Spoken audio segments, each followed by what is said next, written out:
Oke teman-teman semua, ini sudah masuk ke part selanjutnya. Untuk itu saya ingatkan jangan lupa untuk di like, subscribe, dan komen. Dan jangan lupa juga follow Instagram aku ya. Silahkan lanjutkan kembali menontonnya.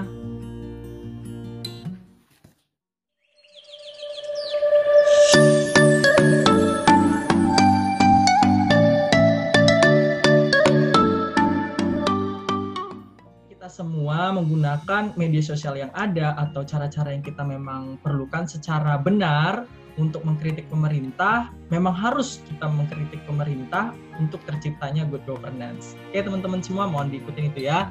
Nah, untuk selanjutnya dengan adanya seperti ini ekonomi melemah, bahkan ekonomi dunia juga sangat melemah. Kita berada di posisi yang sangat terpuruk, defisit katanya Presiden Jokowi, defisit kita naikkan kalau tidak salah di 3%.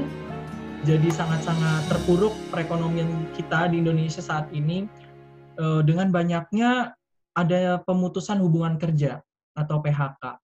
Di saat pandemi yang seperti ini, apakah memang udah saatnya para perusahaan atau pelaku usaha karena tidak adanya produksi dan tidak adanya jual beli menyebabkan mereka harus memutuskan hubungan kerja terhadap pekerja mereka. Kalau untuk Kolib sendiri bagaimana menanggapi hal tersebut?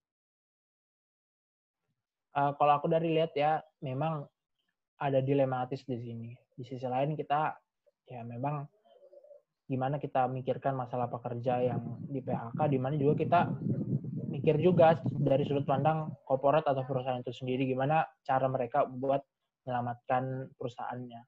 Betul. Kalau setahu aku sih ya, PHK itu sebenarnya itu langkah terakhir daripada perusahaan untuk menyelamatkan perusahaannya gitu. Karena mereka juga nggak bisa dibohongin gitu. Kalau mereka tuh nggak bakal jalan kalau nggak ada pekerja-pekerja yang produktif ya. Iya. Jadi pasti diinginkan gitu masalah pekerja ini. Cuman memang kondisi saat ini ya yang membuat kita dilematis tadi. Ekonomi melemah, produksi melemah, pembatasan sosial, segala macam itu berpengaruh semua terhadap roda perputaran produksi atau roda ekonomi kita di Indonesia. Betul. Nah, kalau aku melihatnya PHK, sebenarnya PHK ini sah-sah saja gitu ya dalam konteks hukum perdata atau dalam konteks ya perusahaan gitu. Nah, tapi perlu digarisbawahi juga bahwasannya jangan sampai perusahaan dengan adanya kesempatan ini itu dengan sengaja kemudian mem-PHK pekerjaannya gitu, dalam artian lepas tanggung jawab banget gitu ya, karena ada COVID gitu, udahlah kesempatan nih. Pokoknya pandangannya jangan sampai kayak gitulah ibaratnya. Ya kita gimana saat ini ya sama-sama bantu rakyat gitu, sama-sama ngebantu gimana semua bisa hidup gitu, jangan cuma memikirkan semata.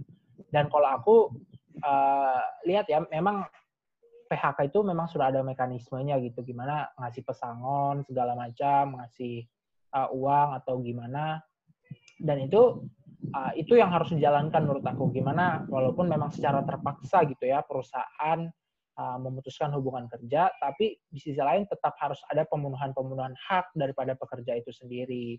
Mau tidak mau, karena keadaan sekarang ibarat PHK itu ya pil pahit yang harus ditelan daripada perusahaan itu sendiri untuk menyembuhkan perusahaannya. Itu sih. Ya, betul sekali. Untuk Susan sendiri tanggapannya seperti apa?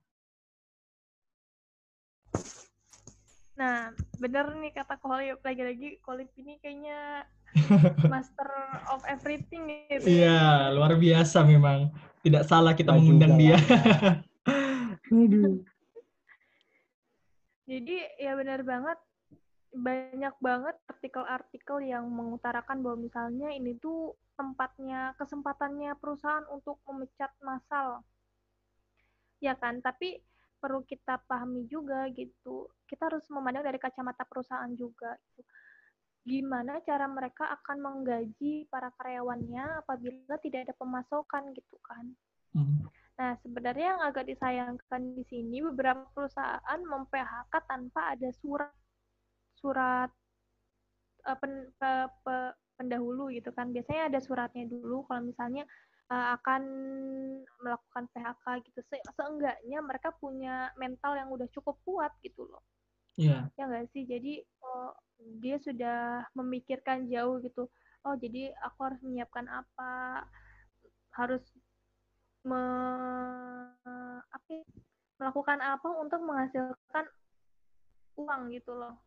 Selain hanya dari bergantung pada menjadi karyawan sebuah perusahaan. Gitu. Seenggaknya mereka udah punya langkah gitu, udah punya pemikiran mau kemana setelah ini gitu ya. Itu sih yang sangat disayangkan, tidak adanya surat pendahuluan dulu untuk PMHK-an ini kayak gitu sih. Ya, Benar banget Aku kalau nambahkan dikit misalnya boleh nggak? boleh. Kalau aku lihat juga di sini harus ada peran daripada pemerintah. Gimana bisa dibilang kita bukalah buku keuangannya daripada perusahaan, di mana lihat kita ngebantu. Kalau dari aku sih sebagai pemerintah gitu yang ngebantu, kita kasih stimulus lah untuk gimana perusahaan ini ya bisa survive gitu. Iya. Kalau kalau nggak salah katanya Ikatan Perusahaan Indonesia kalau nggak salah itu dia bilang kita begini cuma sampai bertahan sampai 3 bulan. Tapi kalau dari pandangan aku ya, dengan tidak adanya peran serta, kalau misalnya nggak ada pemerintah hadir di situ, nggak sampai 2 bulan atau 1 bulan pun maksimal, nggak bakal survive, nggak bakal selamat perusahaan ini. Jadi Betul. pemerintah juga harus aware gitu di sini ada kebutuhan, ada sebuah ya diharapkanlah kehadirannya itu gimana caranya untuk menengahi permasalahan ini. Iya. Jadi kalau saya juga boleh menanggapi ya di sini, sebenarnya kita di dalam Undang-Undang Tenaga Kerjaan ya di nomor 13 tahun 2003, nah itu ada memang mekanisme yang dibilang Khalif tadi, mekanisme PMHK-an atau pemutusan hubungan kerja. Tapi di satu sisi jika seperti ini, baik dari segi pelaku usaha perusahaan ataupun dari segi tenaga kerjanya atau buruhnya, itu memang kita nggak bisa membela siapa-siapa. Karena jika kita juga membela si pekerja atau buruh ini, ya mereka memang punya hak-hak mereka di situ. Seharusnya mereka tidak boleh di PHK dengan tidak melakukan mekanisme sebelumnya atau melakukan PMHK-an secara sepihak lah oleh pelaku usaha. Tapi di satu sisi dari segi perusahaan atau pelaku usaha, mereka mau bagaimana? Mereka mau membiayai pekerja mereka seperti apa? Sedangkan perusahaan mereka sendiri sudah berhenti beroperasi, sehingga tidak ada pemasukan-pemasukan. Nah, sehingga betul kata Khalif tadi, diperlukan adanya campur tangan pemerintah. Nah, kita kan mengenal juga tuh adanya hubungan industrial. Nah, di situ ada 3 subjeknya, yaitu ada pekerja atau buruh, pelaku usaha, dan pemerintah. Jadi mohon pemerintah di sini juga untuk memberikan perhatian lebih terhadap kedua inilah, baik itu pelaku usaha maupun terhadap pekerja atau buruh. Jadi tidak ada masalah yang berkepanjangan gitu terhadap kedua ini, dan jangan saling menyalahkan juga karena ini memang keadaan yang extraordinary lah. Jadi perlu kita semua untuk menurunkan ego kita masing-masing, terus itu juga memberikan tanggapan yang positif dan jangan memperkeruh suasana. Nah, kita sudah di penghujung ini teman-teman semua. Terima kasih atas jawaban kalian semua di wawancara kali ini mengenai isu-isu terkini pandemi COVID-19. Nah, boleh nggak berikan tanggapan penutup kalian lah di akhir sesi ini untuk Susan duluan. Silakan Susan. Terima kasih Dimas. Nah, untuk penutup mungkin ya yang dari awal selalu saya sebut, jangan pernah lelah untuk mengedukasi diri sendiri, tentunya untuk menanggapi banyak hal gitu. Karena percuma kamu punya segalanya, tapi kalau kamu sendiri itu kurang mengedukasi diri kamu sendiri, itu banyak banget sesuatu yang salah kalau kamu nggak punya ilmu di balik itu semua.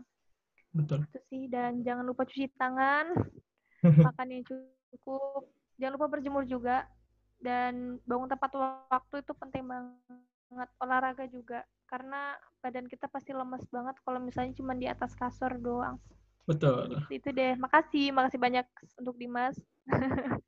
Sama, aku yang terima makasih kasih. juga Khalif yang udah bergabung.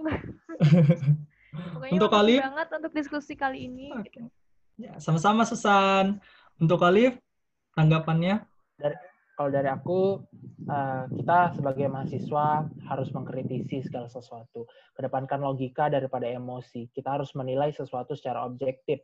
Menilai sesuatu daripada norma-norma yang berlaku juga. Jangan sampai kita hanya mementingkan diri sendiri, mementingkan ego sendiri, memuaskan diri sendiri, tapi mengabaikan orang lain.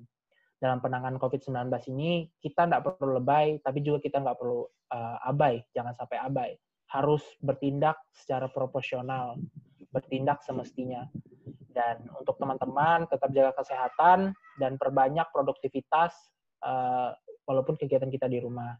Diskusi-diskusi kayak ini, aksi pencerdasan kayak gini memang harus kemudian sering dilakukan. Selain daripada kontrol kita kepada negara, kita juga harus melakukan aksi pencerdasan sehingga negara kita itu bisa maju, dan itu juga sesuai dengan amanat konstitusi, memajukan mencerdaskan kehidupan bangsa. Dan kalau aku melihat, yuk sama-sama kita serius, kita aware, kita tanggap terhadap segala sesuatu, apapun itu, dan sama-sama berdoa semoga masa-masa ini cepat berlalu dan segala sesuatunya bisa kembali normal. Saya sih dari aku, Din. Terima kasih untuk kesempatannya. Sangat merasa terhormat bisa diajak berbincang oleh jurnalis kampus. Cukup. Semoga channelnya tetap ke depan. Amin. Mudahan ini sih tujuan aku buat kayak gini supaya menginfluence teman-teman semua, yang kawan-kawan online semuanya, untuk ayo kita sama-sama mencerdaskan lah dengan cara seperti ini yang bermanfaat walaupun di rumah aja. Stay at home. Stay healthy semuanya. Terima kasih. Oke teman-teman semua, di sini sudah akhir videonya di part keempat. Terima kasih buat teman-teman yang sudah menonton dari part pertama hingga part 4. Dan mohon dimaafkan jika kami bertiga ada salah-salah kata dan perbuatan atau menyinggung perasaan kawan-kawan yang menonton. Mohon dimaafkan. Terima kasih. Wassalamualaikum warahmatullahi wabarakatuh.